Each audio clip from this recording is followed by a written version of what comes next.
Ludique et didactique, le projet 1, 2, 3, conçu en partenariat avec l'école Fouriot, interroge comment la manipulation d'un objet peut favoriser une visée pédagogique. Plus précisément, il éprouve comment le design peut faciliter la compréhension d'une notion abstraite. 1 est le premier outil de la gamme destiné aux enfants dyscalculiques, dans le but de faciliter leur apprentissage de la représentation des nombres. 1 se compose de pièces en bois et d'un jeu de cartes qui permettent à l'enfant d'identifier clairement les représentations symboliques et quantitatives des chiffres.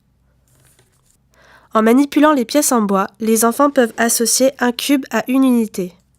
La diversité des éléments qui composent l'outil permet une multitude de scénarios afin que l'enfant puisse appréhender les chiffres et les opérations selon son niveau et gagner en dextérité.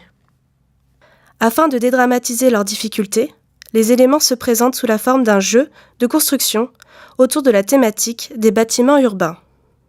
Ainsi, l'enfant apprend les mathématiques tout en s'amusant. 2 a pour objectif de faciliter la maîtrise de la graphie des chiffres en 2 temps. Les tablettes en bois proposent une appropriation par étapes dans l'écriture du chiffre. Les enfants assimilent ainsi le point de départ et le sens de l'écriture par la manipulation de pions à disposer au bon endroit. Chaque chiffre dispose de sa tablette, mais également de sa propre couleur, rouge pour les chiffres pairs et bleu pour les chiffres impairs. Ainsi, les enfants gardent en mémoire des codes qui leur faciliteront l'acquisition de ces chiffres. Après une appropriation du chiffre par l'action de la main, l'enfant accède à la seconde étape de l'apprentissage qui consiste à calquer et à relier avec un stylo les points présents sur les cartes afin de recréer le chiffre. Ces 2 outils, graphiquement similaires, permettent à l'enfant d'améliorer la fluidité de son geste.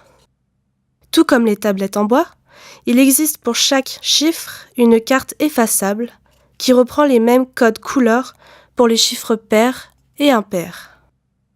Par ailleurs, à tout moment, l'enfant aura la possibilité de se référer aux magnettes Memento disposées dans la classe, reprenant l'esthétique du fil. Et enfin, en cas d'erreur, l'instituteur sera auprès de l'enfant pour le corriger et le guider dans sa progression. 1, 2 et 3, tel se nomme le dernier projet qui permet aux enfants dyscalculiques d'appréhender l'abstraction des mathématiques au travers d'une autre discipline, comme le PS. Il se présente sous la forme d'un parcours adaptable aux besoins des maîtres des écoles et des enfants et offre une multitude d'activités qui permettent aux jeunes d'éprouver les mathématiques par le corps. Le graphisme singulier du parcours invite ainsi à marcher, sauter et même à courir tout en dénombrant, si on le souhaite, le nombre de pas ou de sauts effectués. Grâce à l'ajout de pastilles chiffres au sol, les enfants assimilent la suite des nombres, les chiffres pairs et impairs, et améliorent leur sens d'orientation. De plus, le parcours laisse la possibilité aux maîtres des écoles d'ajouter leur propre matériel de motricité afin d'en personnaliser les scénarios d'utilisation et de multiplier les actions possibles.